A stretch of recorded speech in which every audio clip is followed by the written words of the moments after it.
तो स्टूडेंट्स आज हम ऑब्जेक्ट क्रिएट करना सीखेंगे ऊप के अंदर। प्रीवियस लेक्चर में हमने देखा था कि क्लास किस तरीके से क्रिएट की जाती है, तो हम इसे शुरू करते हैं। सबसे पहले हम ऊप के अंदर अपनी हेडर फाइल्स ऐड करेंगे, जैसे कि हम हमेशा करते हैं।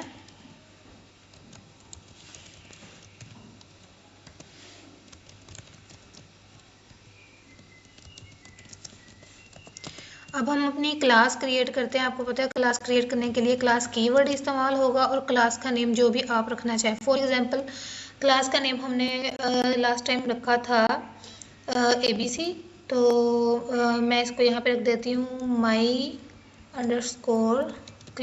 ये मेरी क्लास का नाम है और ये इसकी कर्ली ब्रेसेस आ गई। अब यहाँ पर हमारा प्रोग्राम का जो दूसरा हिस्सा है वो आएगा, जो कि है इंट मेन।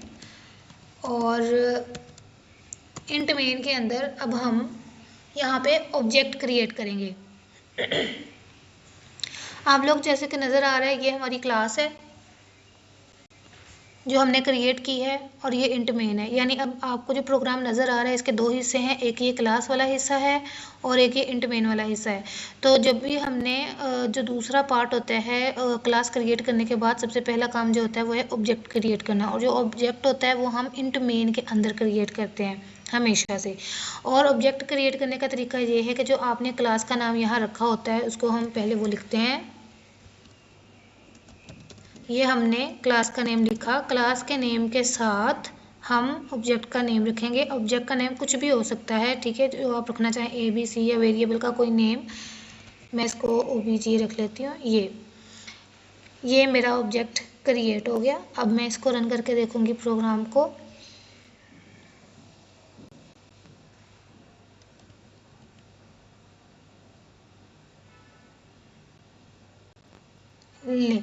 ये हमारा प्रोग्राम रन हो गया है।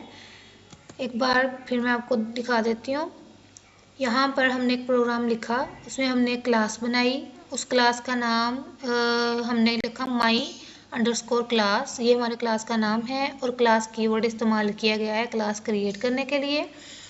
और प्रोग्राम का दूसरा पार्ट है इंट मेन।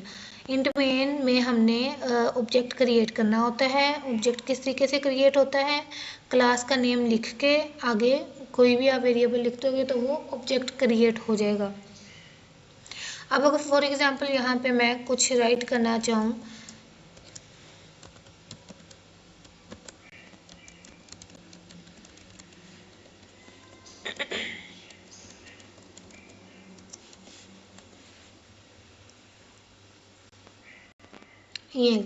ये हमारी आउटपुट यहाँ पे शो हो रही है। तो इस तरीके से ऑब्जेक्ट क्रिएट किया जाता है। ये हमारा ऑब्जेक्ट है, ये ऑब्जेक्ट का नेम है और ये क्लास का नेम है। और ऐसा भी हो सकता है कि आप एक से ज़्यादा ऑब्जेक्ट क्रिएट कर सकते हैं एक ही इंट मेन के अंदर। फॉर एग्जांपल मैं एक से ज़्यादा ऑब्जेक्ट क्रिएट करना चाह रही हूँ, तो ये मेरा हो गया ऑब्जेक्ट 1। अब जितने भी ऑब्जेक्ट क्रिएट करना चाहते हैं यहाँ पर आप कर सकते हैं, एक से ज़्यादा ऑब्जेक्ट आप क्रिएट कर सकते हैं।